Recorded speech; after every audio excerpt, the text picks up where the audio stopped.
উজান থেকে নেমে আসা ঢলে তলিয়েছে সিলেটের কয়েকটি উপজেলার নিম্নাঞ্চল। সুরমা, কুশিয়ারা ও সারি নদীর পানি ৩টি পয়েন্টে বিপদসীমার উপর দিয়ে প্রবাহিত হচ্ছে। এই নিয়ে বিস্তারিত জানাতে সিলেট থেকে সরাসরি যুক্ত হচ্ছেন সহকর্মী আমিনুল ইসলাম। আমিনুল, সবশেষ পরিস্থিতি আমাদের জানাবেন।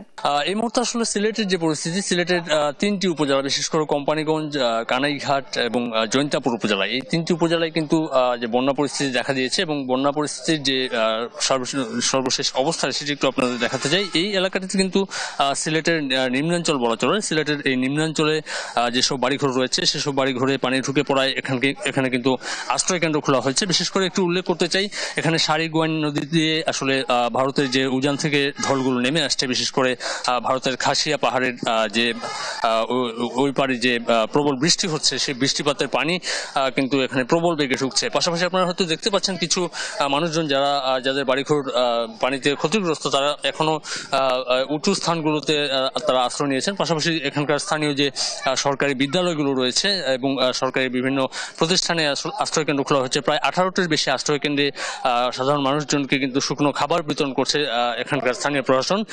আমরা কিছুক্ষণ আগে জেলা প্রশাসককে এই এলাকাতে পরিদর্শন করতে দেখেছি। হয়তো অবস্থা যদি এরকম অপরিবর্তিত থাকে তাহলে কিন্তু এই এলাকাতে আরো আশ্রয় কেন্দ্র খোলার প্রয়োজন পড়তে পারে। তবে স্থানীয় পর্যায়ে যেটি সচেতনতার দিক থেকে গতকাল রাত থেকে কিন্তু সাধারণ মানুষজন কাজ করেছেন। স্থানীয় জনপ্রতিনিধি থেকে শুরু করে সব পেশার মানুষজন কিন্তু নদী তীরবর্তী যেসব এলাকা রয়েছে, নদী তীরবর্তী এলাকার নিম্নাঞ্চলের মানুষজনকে সরিয়ে নেওয়ার চেষ্টা করেছেন।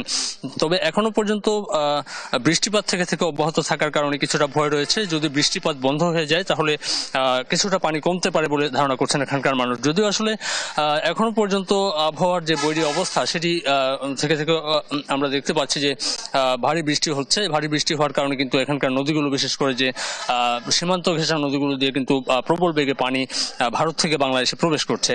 তো এই অবস্থা চলতে থাকলে অবস্থার অবনতি হতে পারে। সে কারণে কিন্তু স্থানীয় পর্যায়ের যেসব আশ্রয় কেন্দ্র রয়েছে সেগুলো প্রস্তুত রাখার পাশাপাশি মেডিকেল টিমের তৎপরতা বাড়ানোর চেষ্টা করছে এখানকার লোকাল প্রশাসন। বিশেষ করে জেলা প্রশাসক শেখ রাসেল হাসানের সঙ্গে আমাদের কথা হচ্ছে। তিনি বলেছেন যে যতক্ষণ পর্যন্ত এই অবস্থার অবনতি হতে থাকবে ততক্ষণ পর্যন্ত প্রশাসনের পর্যায় থেকে যে মনিটরিং টিম রয়েছে সেই টিমগুলোকে দায়িত্ব দেওয়া হয়েছে। বিশেষ করে কানাইঘাটের অবস্থা যদি বলি, কানাইঘাটে অনেক এলাকাতে এখনো আমরা দেখেছি যে সেভাবে আশ্রয় কেন্দ্রগুলোতে অনেকের যে অভিযোগ যে পর্যাপ্ত খাবার সহায়তার ব্যাপারে তাদের যে অভিযোগ রয়েছে সেই অভিযোগগুলো উঠে আসছে যে আরো খাবার সহায়তা বাড়ানোর দরকার। পাশাপাশি আমরা হয়তো জানি যে যে এলাকাগুলোতে বন্যা পরিস্থিতি দেখা যায় সেই এলাকাগুলোতে কিন্তু খাবার, স্যালাইনের পাশাপাশি পানি বিশুদ্ধকরণ ট্যাবলেটের প্রয়োজন পড়ে। বিশেষ করে এই সময় সংক্রমণ ছড়িয়ে পড়ার একটি সম্ভাবনা থাকে। তো এখন পর্যন্ত আসলে সার্বিক প্রস্তুতি রাখা হয়েছে। যদি অবস্থার অবনতি হয় আমরা আরো জানাতে পারবো দর্শকদের। ফিরে যাচ্ছি স্টুডিওতে। আমিনুল, আপনাকে ধন্যবাদ। দর্শক, সিলেট থেকে আমাদের সঙ্গে যুক্ত হয়েছিলেন সহকর্মী আমিনুল ইসলাম।